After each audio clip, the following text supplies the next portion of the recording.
It would appear as though we've had a technical itch, but found a solution to it.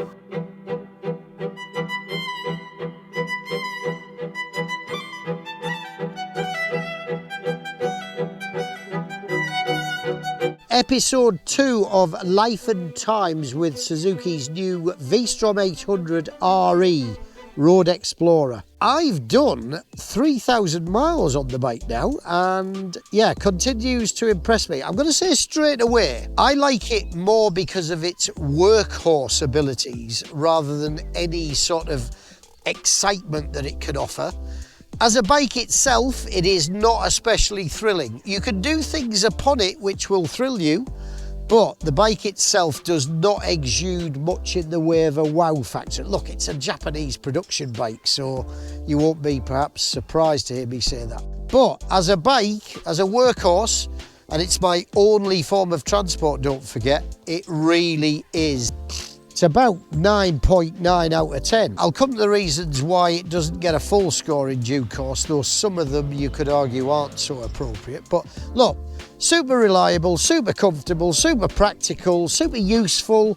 I know if Beige paid me right now to go all the way down to the south of Spain, not only would I be happy to do it on that bike, but it would be a breeze for the V-Strom. But let's concentrate on something that really has surprised me about this bike. I touched on the fact that last time, because it's got a 19-inch front wheel rather than a 21, which the Dual Explorer model of the V-Strom has, which is the bike that I did, I think I ended up doing about, I'm going to guess, I think I did about 12,000 miles on the bikes, on the version of that bike that I rode between them.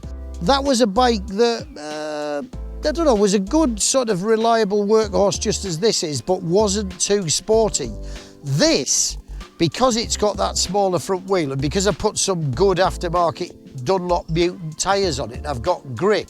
And because it's got a different suspension, better brakes, but primarily because of that geometry change, it's a much, much sportier bike to ride. And I've ended up pushing it much, much harder. It just turns you into a different being, you know? You don't get on and sort of do the librarian, take it steady, amble along gently and not wish to go that much faster. This thing just says, come on man, let's do something, let's party a bit. As I say, it's all down to the front end. You can just trust it far more. You can trail brake on it. It just changes the character and the personality of the bike so much. You know, I'm now getting less miles to the gallon. I'm now having to be a lot more careful. I've just ended up riding what feels like a very different bike. It's changed me as a person. I'm now riding a much sportier bike and I've just become a lot keener and sort of sporty myself as a result. Now, I like that, but it has sort of highlighted a few shortcomings, and I'm putting that word in inverted commas. The engine, which is actually brilliant because it's got so much mid-range and so much sort of useful, just tap the throttle and it'll give you what you want without needing to change gear or rev it too high.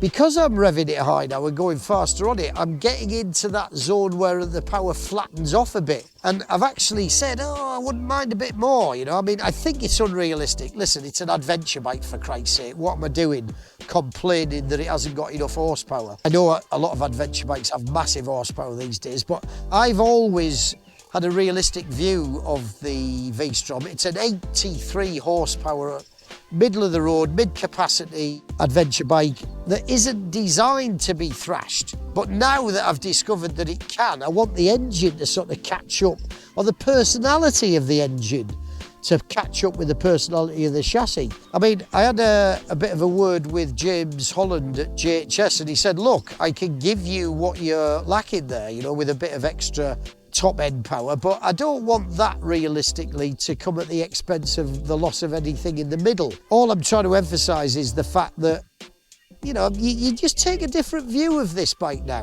Another view that is a bit different and critical, again in inverted commas, the suspension.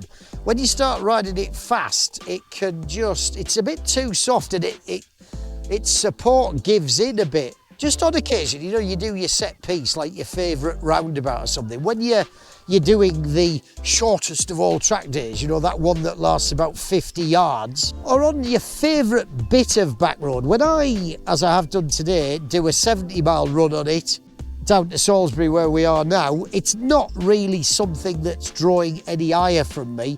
It's just when I just ask a lot of it, diving on the brakes or lobbing it in and just instantly getting on the power, there's just a bit, I don't know, there's a bit less of what I'd like. Again, I might have a bit of a play with that. If I don't, it doesn't matter. But I'm just trying to emphasise, just because of this steering geometry change and the effect that it's had on me and the way it's made me rise, no,